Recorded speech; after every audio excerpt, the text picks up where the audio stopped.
Meus irmãos, estamos aqui mais uma vez reunidos em nossa Escola Jesus Cristo, neste ambiente virtual, para mais uma reflexão de domingo. E preparando os nossos pensamentos para a prece inicial, faremos a leitura do Salmo de Davi, número 95, versículos 1 a 9. Vinde, cantemos ao Senhor, cantemos com júbilo a rocha da nossa salvação. Apresentemo-nos ante a sua face com louvores e celebremo-lo com salmos. Porque o Senhor é Deus, grande e Rei grande, acima de todos os deuses. Nas suas mãos estão as profundezas da terra e as alturas dos montes são suas. Seu é o mar, pois ele o fez, e as suas mãos formaram a terra seca.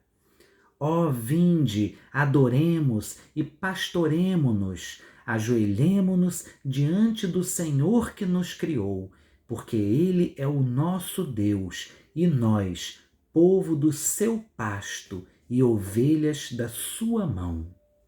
Se hoje ouvirdes a sua voz, não endureçais o coração, como em Meribá, como no dia da tentação no deserto, quando vossos pais me tentaram, provaram-me e viram a minha obra.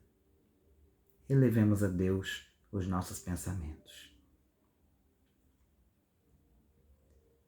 Senhor Deus, nosso Pai amado, Jesus, nosso Mestre, estamos aqui, Senhor, reunidos em Teu nome para louvar-Te e agradecer-Te, para pedir-Te, Senhor,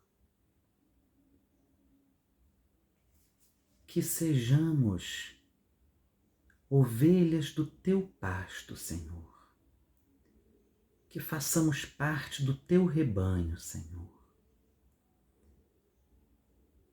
para que possamos ouvir a Tua voz e seguir os Teus caminhos.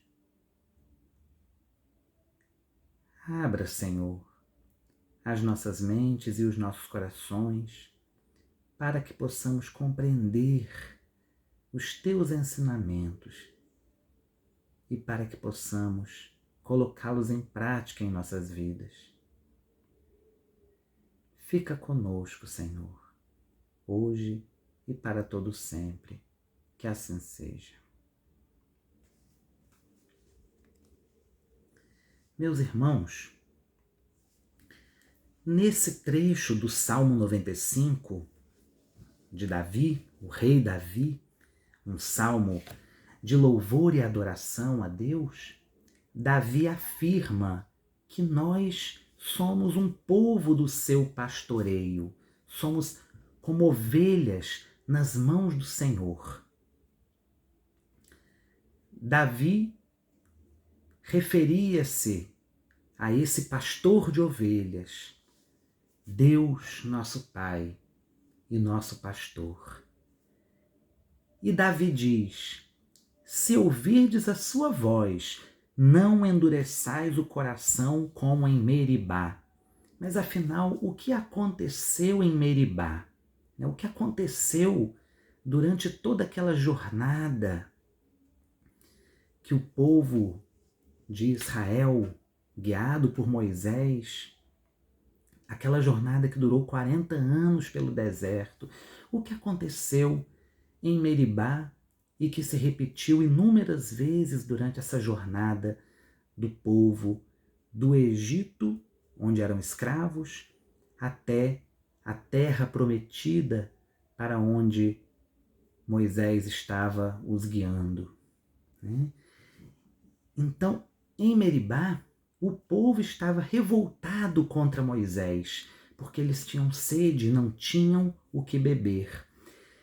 E mesmo depois de terem visto o Senhor abrir o Mar Vermelho e livrar todo aquele povo das mãos dos exércitos do faraó, mesmo depois de todos os milagres que o Senhor tinha feito diante daquele povo, eles ainda assim se revoltaram contra Deus e se revoltaram contra Moisés, que estava os guiando. E Moisés, em Meribá, fere a rocha com o seu cajado e o Senhor faz brotar água da rocha para matar a sede daquele povo que estava suplicando por água.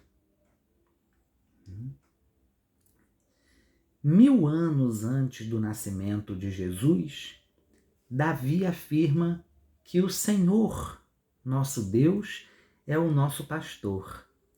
E como lembra o meu avô Clóvis Tavares, em sua pregação sobre o Salmo 23, 1000 anos depois, Jesus vem afirmar, dizendo: eu sou o bom pastor.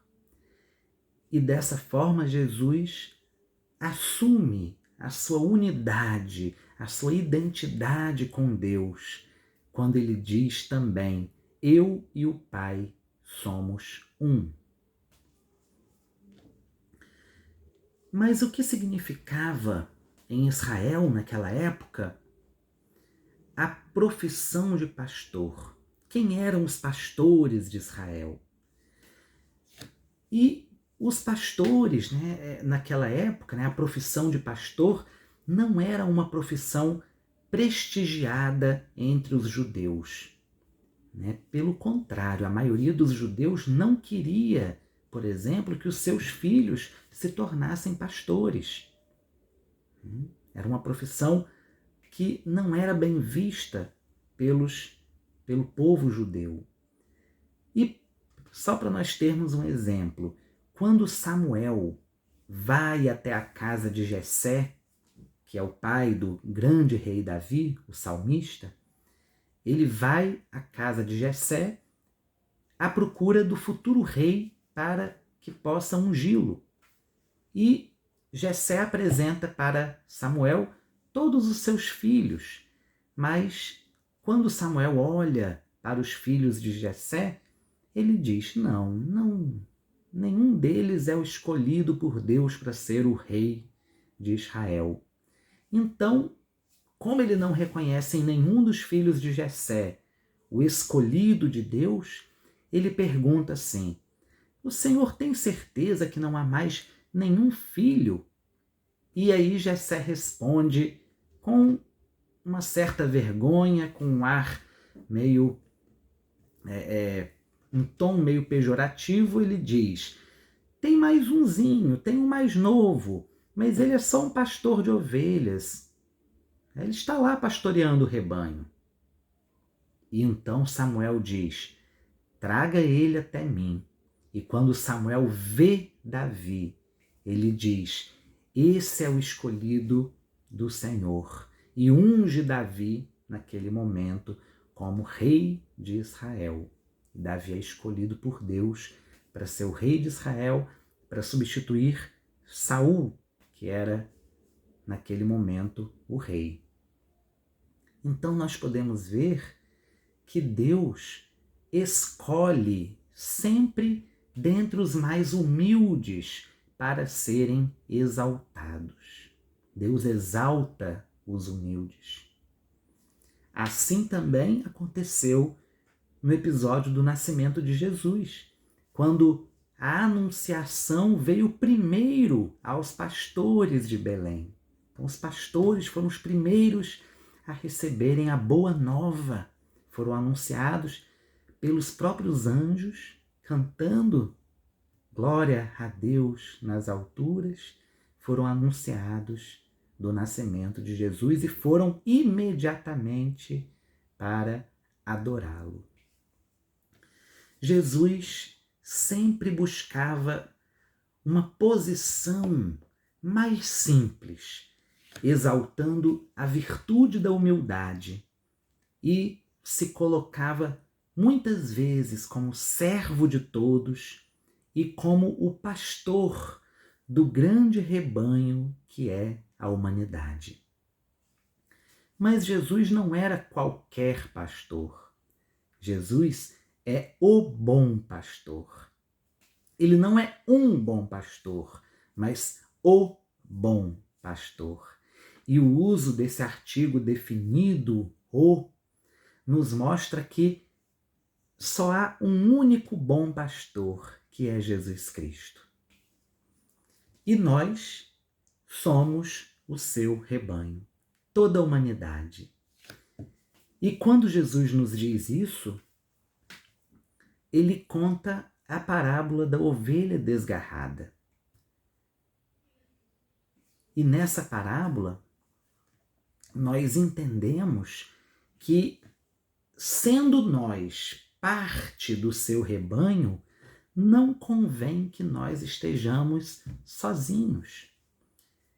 Enquanto assumimos a postura de rebanho, precisamos estar integrados, conectados, precisamos uns dos outros, precisamos viver essa comunhão, precisamos adorar em comunhão. Quando nós nos afastamos do rebanho, nós nos afastamos também do pastor. É o que aconteceu com a ovelha que se desgarrou. Mas quando o pastor percebe que uma ovelha se desgarrou, ele deixa as 99 ovelhas guardadas, protegidas, e sai à procura da ovelha que se perdeu. E quando ele nos encontra, nós estamos feridos por termos desviado do caminho, por termos buscado alegrias e prazeres longe do rebanho, longe do pastor. Mas nesse momento que ele nos encontra feridos, que ele nos encontra à beira da morte, ele nos pega no colo e nos conduz com amor de volta ao rebanho. E ele, Jesus Cristo, o pastor, se enche de alegria ao nos encontrar e nos conduzir de volta para o seu aprisco, afirmando que há maior alegria nos céus por um único pecador que se arrepende do que por 99 justos que não precisam de arrependimento. Dessa forma, meus irmãos, nós entendemos que nós somos encontrados pelo pastor, que é o Cristo, quando nós nos arrependemos dos nossos pecados e decidimos não pecar mais. João Batista veio antes de Jesus para preparar o caminho, para preparar o seu caminho, pregando justamente o arrependimento. João Batista pregava o arrependimento e a confissão dos pecados e batizava no Rio Jordão, mediante a confissão dos pecados e o arrependimento. Somente com o arrependimento nós podemos receber Jesus. Somente se nós nos arrependemos verdadeiramente dos nossos pecados.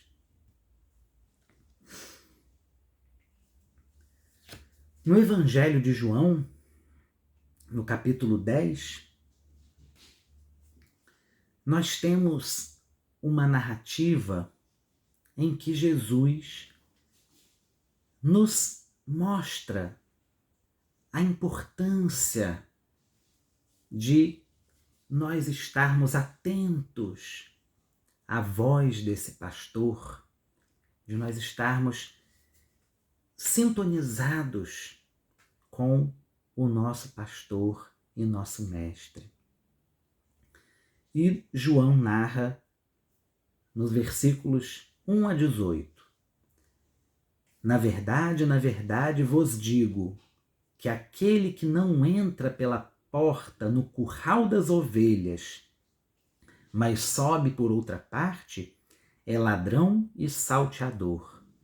Aquele, porém, que entra pela porta é o pastor das ovelhas. A este o porteiro abre, e as ovelhas ouvem a sua voz, e chama pelo nome as suas ovelhas e as traz para fora. E quando tira para fora as suas ovelhas, vai adiante delas, e as ovelhas o seguem, porque conhecem a sua voz. Olha que bonito, meus irmãos. As ovelhas conhecem a sua voz. As ovelhas conhecem a voz do Senhor. Dessa forma, nós podemos entender que enquanto ovelhas do rebanho do Senhor, nós precisamos saber reconhecer a sua voz. Mas nós estamos dispostos a reconhecer a voz do Senhor em meio às turbulências do mundo? Nós estamos atentos à sua voz em meio a todas as conturbações do nosso cotidiano? Para que possamos ouvir e reconhecer a voz do Senhor, é preciso que nós estejamos atentos aos seus chamados. Daí a necessidade de estarmos constantemente em vigilância e em oração, para não deixarmos de escutar o chamado do Senhor em nossas vidas. E esse chamado, ele não acontece quando nós estamos na igreja orando. Esse chamado não acontece quando nós estamos escutando uma palestra online. Esse chamado acontece quando nós estamos lidando com as situações do nosso cotidiano. Esse chamado acontece no meio das lutas diárias que nós enfrentamos. Por isso nós devemos estar atentos, vigilantes sempre e em oração sempre. E João continua em sua narrativa. Mas de modo nenhum seguirão o estranho, antes fugirão dele, porque não conhecem a voz dos estranhos. Então Jesus afirma que aquele que não é o verdadeiro pastor, que é o ladrão, que é o salteador, ele não entra pela porta das ovelhas. E as suas ovelhas, afirma Jesus, de modo algum o seguirão. Antes fugirão dele, porque não conhecem a voz dos estranhos. Fique então, meus irmãos, para nós a lição de que nós não podemos dar ouvidos aos falsos pastores, aos falsos profetas que tentam nos enganar. Porque Jesus nos alertou que muitos falsos profetas seriam levantados e que estes, se possível fosse, enganariam até mesmo os escolhidos. Então, como reconhecer? Como saber distinguir entre os verdadeiros pastores dos falsos pastores? Porque Jesus é o bom pastor. Jesus é o bom pastor, mas ele envia pastores à terra, como ele enviou os profetas, como ele envia os missionários que vêm à terra para nos ajudar nessa condução em direção à salvação. Então, pastores são enviados, mas como podemos distinguir entre os bons e os maus pastores? Precisamos estar atentos, porque, como Jesus nos deixa bem claro, Quem é de Deus ouve as palavras de Deus. Então nós precisamos conhecer a palavra de Jesus, estar atentos para discernir se aquilo que está sendo trazido a nós provém realmente de Jesus. Então nós precisamos estar atentos para não cairmos nas tentações, nas armadilhas dos falsos pastores que vão tentar nos enganar. Nós devemos fugir deles. Nós não devemos seguir a voz de estranhos. Então, meus irmãos, é necessário conhecer e compreender a verdade que existe nas palavras de Jesus. E para isso, nós precisamos buscar essas palavras. Nós precisamos da leitura, do estudo do Evangelho. Somente assim nós estaremos aptos a discernir entre o que é de Deus e o que não é de Deus. E João continua sua narrativa. Jesus disse-lhes esta parábola, mas eles não entenderam. Eles não entenderam o que lhes dizia.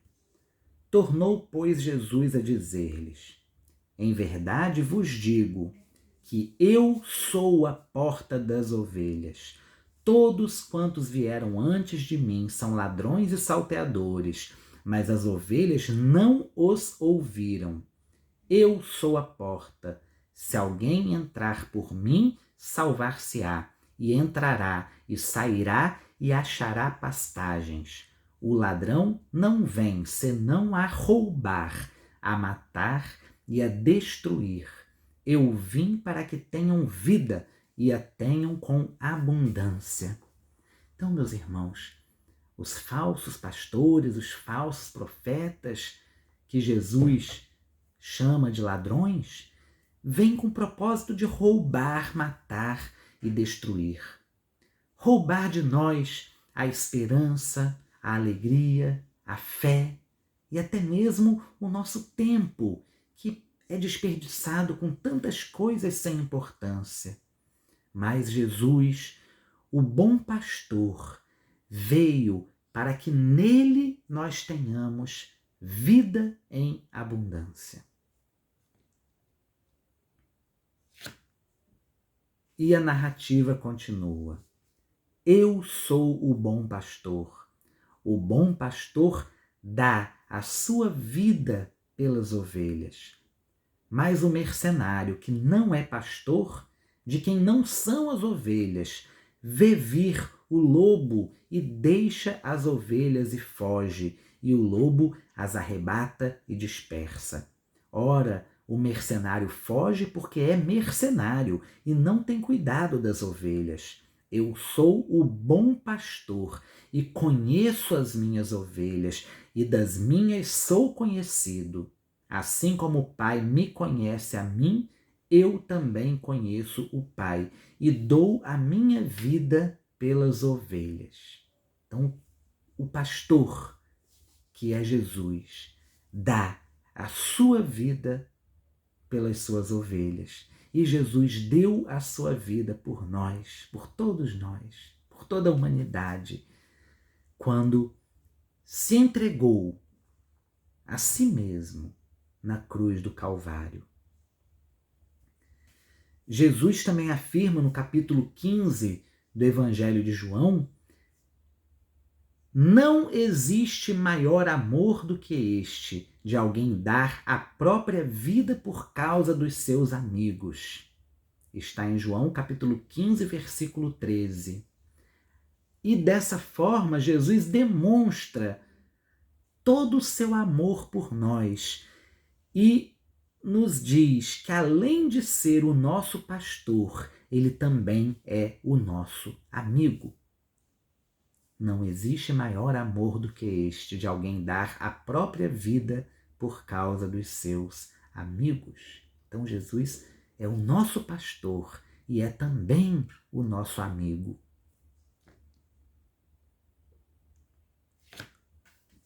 E continua a narrativa de João.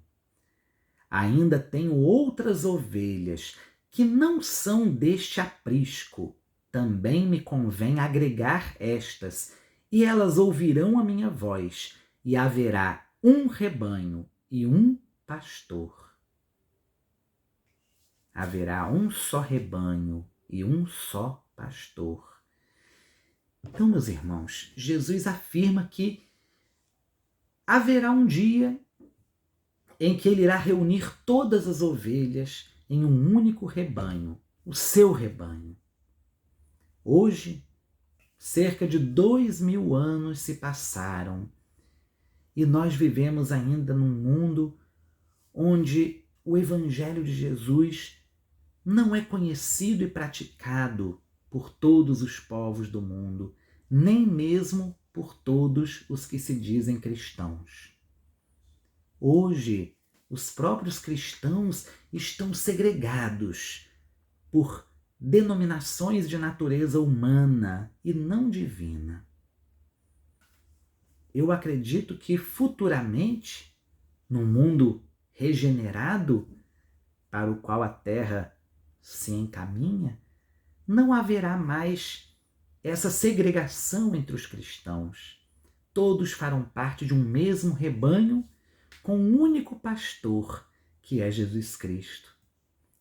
Mas enquanto isso ainda não acontece, nós, o que podemos fazer? Será que nós podemos fazer alguma coisa? E a resposta é que sim. É claro que nós podemos fazer alguma coisa. Nós podemos reconhecer, em primeiro lugar, a todos como irmãos.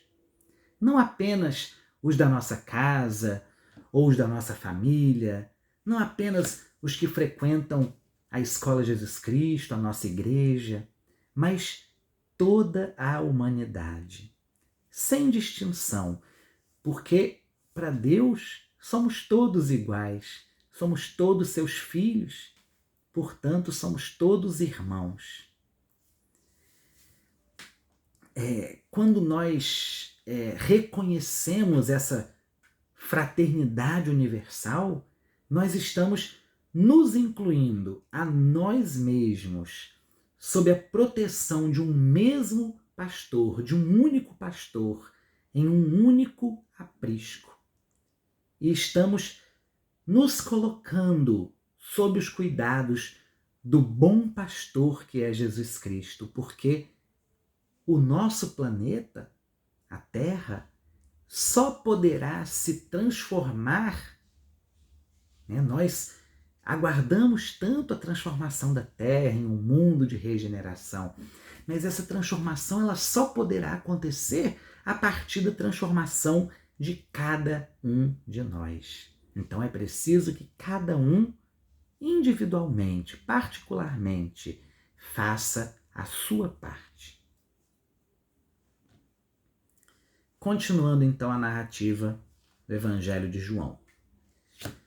Por isso, o Pai me ama, porque dou a minha vida para tornar a tomá-la. Ninguém me tira de mim, mas eu de mim mesmo a dou. Tenho poder para a dar e poder para tornar a tomá-la. Esse mandamento recebi de meu Pai. Então Jesus afirma nesse versículo, meus irmãos, que ele tem o poder absoluto sobre a vida. Ele oferece a sua vida e depois toma de volta. Jesus permitiu que ele fosse crucificado para que depois pudesse, por meio da ressurreição, nos mostrar a vitória da vida sobre a morte. Nos mostrar que a morte, na verdade, não existe e que nada foge do seu controle absoluto. Nada foge do controle de Deus. Em seguida, ainda no capítulo 10 do Evangelho de João, nos versículos 22 a 30, João narra: E em Jerusalém havia a festa da dedicação, e era inverno, e Jesus passeava no templo, no alpendre de Salomão. Rodearam-no, pois, os judeus, e disseram-lhe: Até quando terás a nossa alma suspensa? Se tu és o Cristo, dize-no-lo abertamente. Então eles queriam que Jesus falasse abertamente para o povo que ele era o Cristo. E Jesus então responde: Já vô-lo tenho dito e não o credes. As obras que eu faço em nome do meu Pai, estas testificam de mim, mas vós não credes, porque não sois das minhas ovelhas, como já vô-lo tenho dito. As minhas ovelhas ouvem a minha voz, e eu conheço-as, e elas me seguem, e eu dou-lhes a vida eterna, e nunca hão de perecer, e ninguém as arrebatará das minhas mãos. Meu Pai, que mais deu, é maior do que todos, e ninguém pode arrebatá-las das mãos de meu Pai. Eu e o Pai somos um. Então, Jesus afirmando mais uma vez a sua unidade, a sua identidade com Deus. As ovelhas de Jesus são aquelas que ouvem a sua voz e o seguem.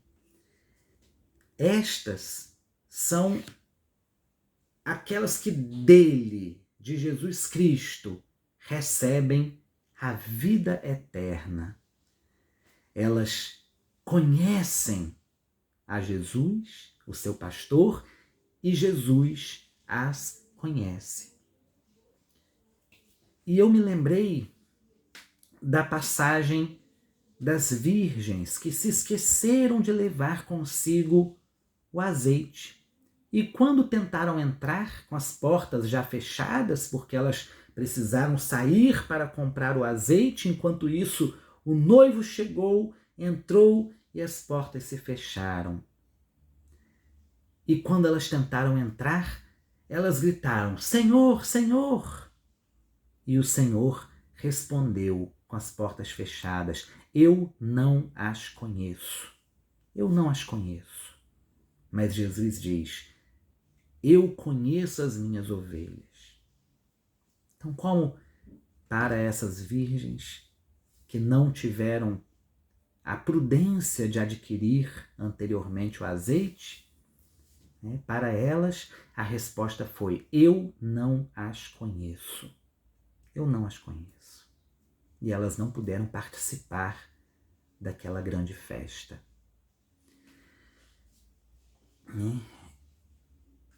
E, ao mesmo tempo, elas gritavam à porta: Senhor, Senhor!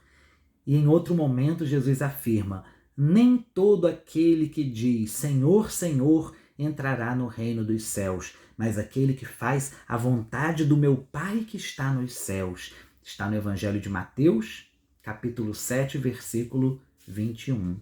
Então não são todos que gritam Senhor, Senhor que poderão entrar no reino dos céus. O reino dos céus que nós pedimos na oração do Pai Nosso, que o reino dos céus venha até nós, venha a nós o teu reino. Nós pedimos esse reino aqui na terra e Jesus promete a descida do seu reino, a implantação do seu reino aqui na terra. E nós poderemos participar desse reino? Poderemos entrar para as bodas? Seremos contados entre as ovelhas do Senhor, do pastor? Então, o que Jesus diz? Não são todos que dizem Senhor, Senhor que entrarão no reino dos céus, mas aquele que faz a vontade do meu Pai que está nos céus. Quem faz a vontade de Deus é o que escolhe atravessar a porta das ovelhas que Jesus afirma ser Ele mesmo. Essa é a porta estreita que poucos querem atravessar.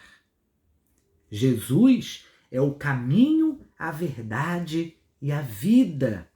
E ele afirma: ninguém vem ao Pai senão por mim. Ninguém vai até Deus se não for através de Jesus Cristo. Ainda quando alguns discípulos afirmaram a Jesus: Senhor, as tuas palavras são muito duras, quem pode? Quem pode com as tuas palavras?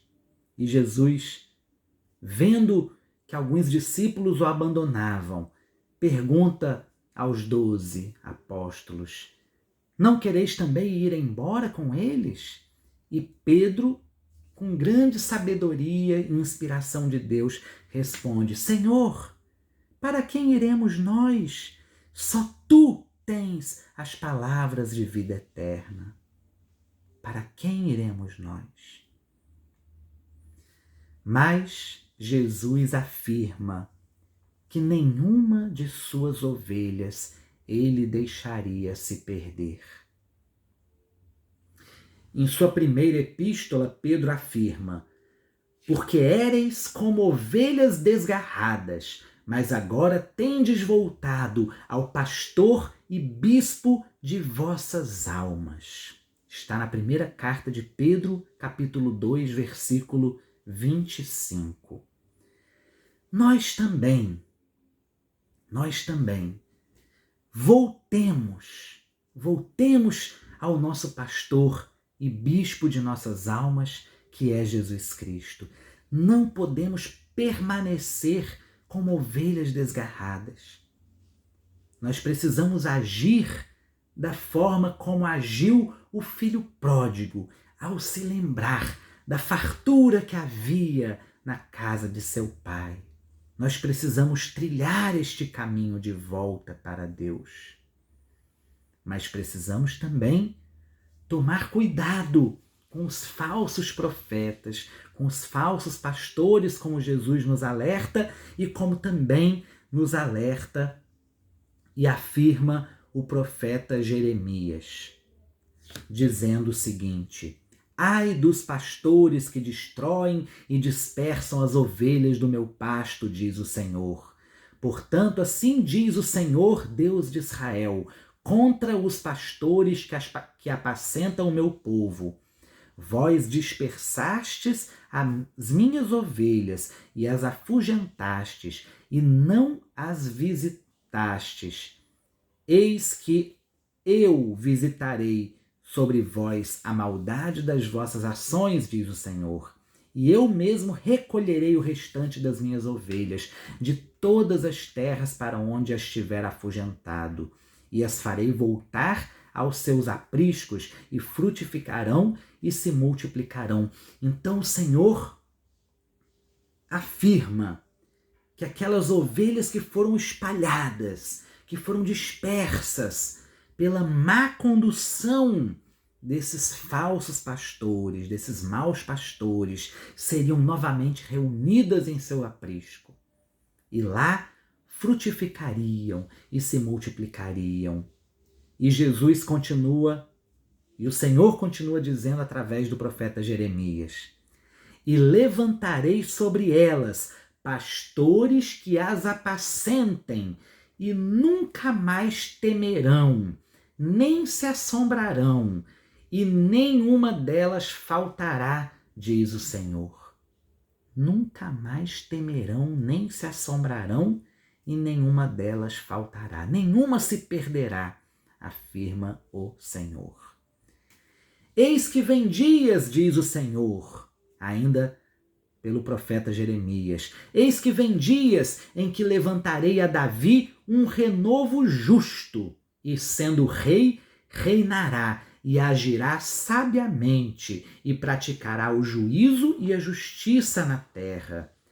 Nos seus dias Judá será salvo, Israel habitará seguro, e este será o seu nome com o qual Deus o chamará: o Senhor, justiça nossa. Então Jeremias promete a vinda de Jesus, a vinda do bom pastor, o Senhor, justiça nossa. Essa é a promessa que temos. Habitaremos seguros e o Senhor será a nossa justiça. Afirma também o profeta Isaías no capítulo 40. Eis que o Senhor Deus virá com poder e o seu braço dominará por ele. Eis que o seu galardão está com ele e o seu salário diante da sua face.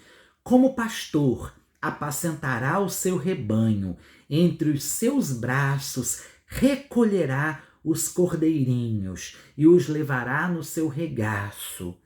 As que amamentam guiará suavemente.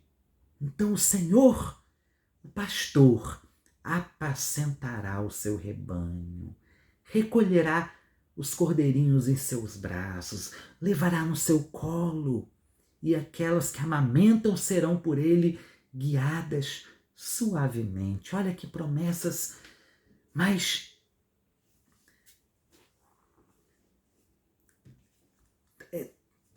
tão importantes, meus irmãos, que promessas confortadoras para as nossas almas. Seremos carregados nos braços por Jesus. Durante o sermão escatológico, Jesus conta também uma parábola na qual ele afirma que no fim dos tempos ele voltaria para separar os bodes das ovelhas. Ou seja, Jesus voltaria para separar aqueles que pertencem daqueles que não pertencem ao seu rebanho, ao seu aprisco. Em outra parábola, Jesus diz da separação entre o joio e o trigo, que se dará apenas quando os dois já estiverem crescidos e estiverem crescidos juntos.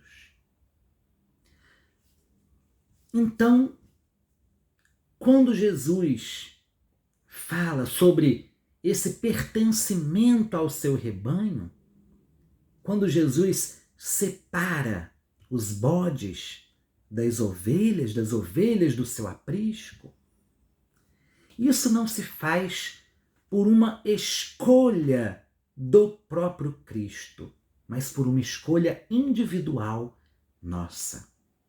E como nós sabemos disso? Porque Jesus diz às ovelhas que foram colocadas à sua direita. Olha como Jesus se dirige a essas ovelhas. Vinde, benditos de meu Pai, recebei como herança o reino que o meu Pai vos preparou desde a criação do mundo. Pois eu estava com fome e me destes de comer. Eu estava com sede e me destes de beber. Eu era estrangeiro e me recebestes em casa. Eu estava nu e me vestistes. Eu estava doente e cuidastes de mim. Eu estava na prisão e fostes me visitar.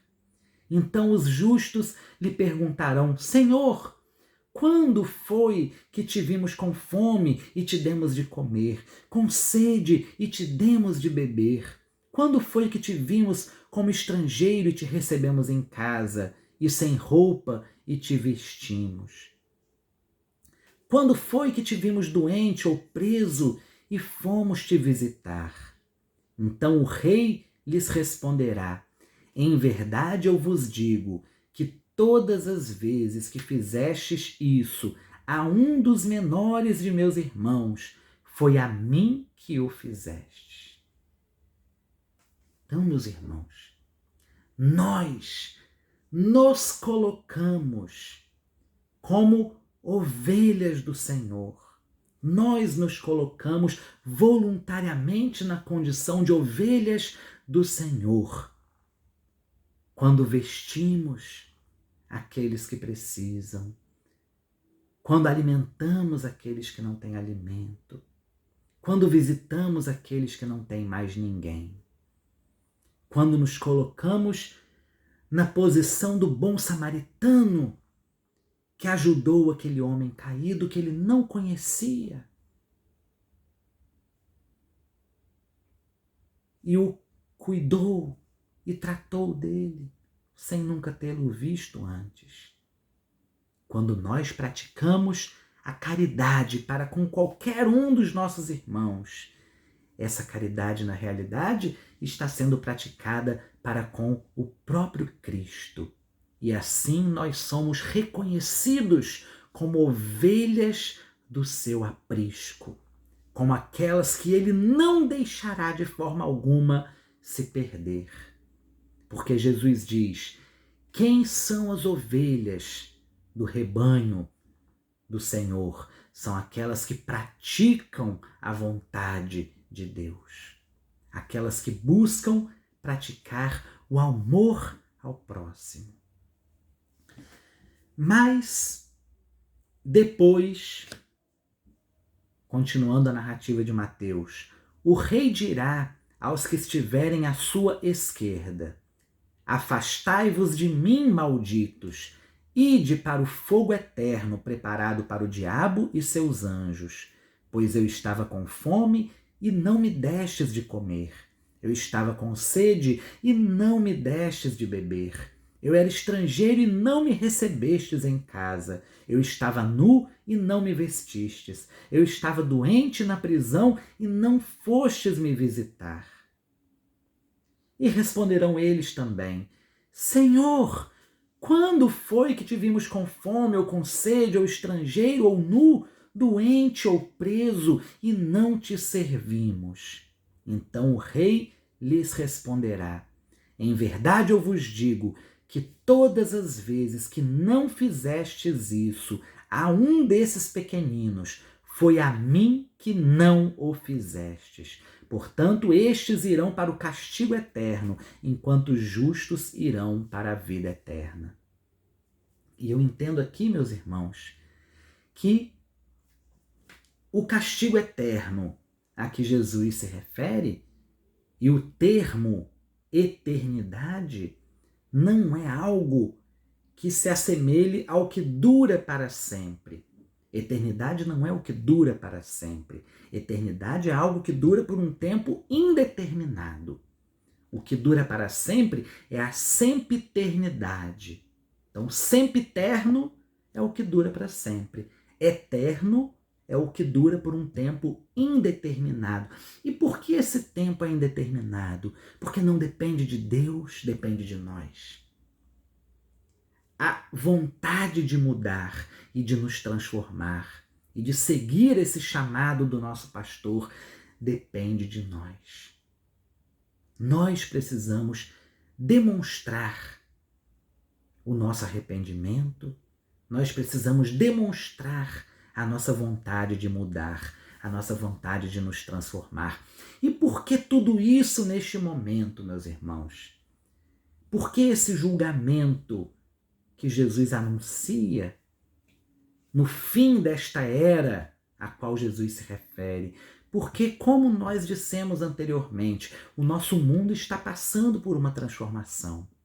O nosso mundo, que hoje é um mundo de expiação e provas, onde ainda impera a maldade, irá se transformar num mundo de regeneração, onde o bem irá sobressair em relação ao mal. E nesse mundo novo de regeneração, somente aqueles que estiverem preparados para poderem participar deste banquete do Senhor, que estiverem com as vestimentas apropriadas para este banquete, aqueles que carregarem consigo o azeite na alma para poderem entrar para a festa antes que as portas se fechem, isto é, antes que o mundo mude de patamar e nós não possamos mais entrar, porque o nosso mundo está se transformando. E Jesus diz: irão para o castigo eterno. E estava dizendo também anteriormente: ide para o fogo eterno preparado para o diabo e seus anjos. Este fogo eterno, este castigo eterno, que significa por um tempo indeterminado, será um outro planeta semelhante à Terra, mas inferior à Terra, em condições piores do que a Terra se encontra. Um planeta de expiação e provas, adequado àqueles espíritos que estarão chegando até ali, mas estes, a exemplo dos exilados de Capela que vieram à Terra e depois retornaram para o seu planeta de origem, estes que se tornarem exilados da Terra, ao chegarem num planeta inferior à Terra, terão lá a capacidade de auxiliar, de trabalhar na construção e na melhoria daquele planeta. Porque lá eles serão melhores do que os que já estarão vivendo lá. Então tudo é aproveitado, tudo é preparado por Deus. Por isso está escrito, preparado para o diabo e seus anjos. Porque tudo está de acordo com a lei de Deus. Nós somos, até mesmo os maus, em algum lugar pior do que eles mesmos, são também aproveitados para fazer o bem. Então nada foge desse controle absoluto de Deus. Se queremos então, meus irmãos, fazer parte desse rebanho do Cristo, se queremos participar da proteção do seu aprisco, precisamos ser suas ovelhas. E para sermos verdadeiramente suas ovelhas, precisamos, em primeiro lugar, reconhecer a sua voz. Nós precisamos reconhecer a voz do Cristo. E como reconhecer a voz do Cristo em meio a tantas turbulências, em meio a tantas conturbações, em meio a tantos problemas do mundo? Na parábola do semeador, Jesus diz que a palavra de Deus, ela é lançada como sementes, e algumas caem à beira do caminho. E estas que caem à beira do caminho, elas imediatamente são comidas pelos pássaros. Então a palavra simplesmente não consegue provocar nenhum efeito no coração daqueles que não permitem que essa palavra se aconchegue, que essa palavra ganhe um espaço. Mas ainda há aqueles, como a terra dos espinhos e a terra cheia de pedras, que ainda acolhem aquela palavra. Mas, por conta dos problemas do mundo, por conta das preocupações do mundo, essa semente, mesmo depois de germinar, ela acaba morrendo e a palavra se perde. Então, é o nosso coração que precisa reconhecer a palavra de Jesus. O nosso coração, ele tem que ser transformado em terra boa, para que possamos receber, reconhecer a sua voz. E quando nós reconhecemos a sua voz, nós nos atentamos para ela. Nós buscamos seguir para onde for essa voz. Mas aqui nós damos importância em nossas vidas. O que ocupa mais a nossa atenção, o nosso tempo? Com o que nós nos ocupamos mais? Nós estamos seguindo as orientações de Jesus quando diz que nós devemos colocar em primeiro lugar o reino de Deus e a sua justiça, e todo o resto nos seria acrescentado?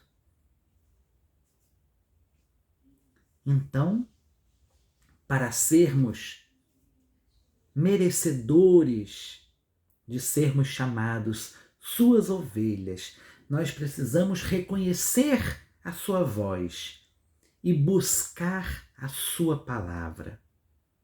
Como podemos buscar a palavra de Jesus? Através de uma aula de evangelho? Através de uma palestra de evangelho? Mas, muito mais do que isso, nós precisamos buscar a palavra de Jesus através da leitura do seu evangelho. Porque a palavra de Deus está escrita para que nós possamos ler. Então nós temos que buscar também através do estudo, através da nossa dedicação à leitura da palavra de Deus. Porque se em oração nós falamos com Deus, como ouvir a sua voz? Uma das formas de ouvir a voz de Deus é através da leitura da sua palavra, que está nos textos sagrados do Antigo e do Novo Testamento, que nós precisamos buscá-los. Nós precisamos buscá-los.